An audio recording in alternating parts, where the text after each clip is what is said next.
Hello，大家好，我係 Casper。咁我哋今日咧就想係講一講一個 Apps 啦。咁因為知道大家近排都好多人喺度玩一個 Pokemon Go 啦。咁大家都希望知道睇下自己邊隻嘅精靈嘅 IV 值最高啦。咁然後就升佢啦。咁我咧就揾到一個 Apps 咧，就叫做 Perfect Pocket 嘅。咁呢個 Apps 咧，佢就可以係 download 咗手機之後咧，就可以睇到唔同嘅 IV 啦。咁佢登入嘅方法亦都非常簡單啦。就喺呢度，我哋可以揀翻用翻 Google 你 account 就得㗎。咁呢，我哋呢度就可以，佢就可以有唔同嘅方法排啦，名又得，number 又得，CP 都得，IV 值又得。咁我哋就可以喺度好輕易咁睇到啦。咁雖然呢個譯法呢就係台灣嘅譯法啦，不過我諗都唔係一個大嘅問題。咁而我哋例如我哋見到呢度啦，有一個就係一個符號啦，咁裏面就有個數字。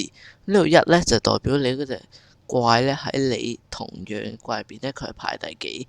即係好似我哋呢度可以跟翻名牌啦。即係例如我有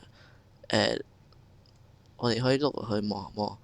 例如我哋有一啲嘅車厘龜啦。咁我哋因為我有好多隻嘅，咁我哋就可以見到嚟呢隻車龜佢嘅IV 值係最高啦，咁我就可以見到一啦、二啦，如此類推嘅。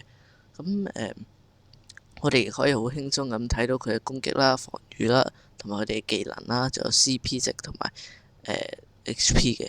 不過咧，呢個 Apps 有個唔好處咧，就係佢係冇呢個小精靈嘅圖案啦，就係可以睇名啦。不過我覺得呢個都唔係一個大問題。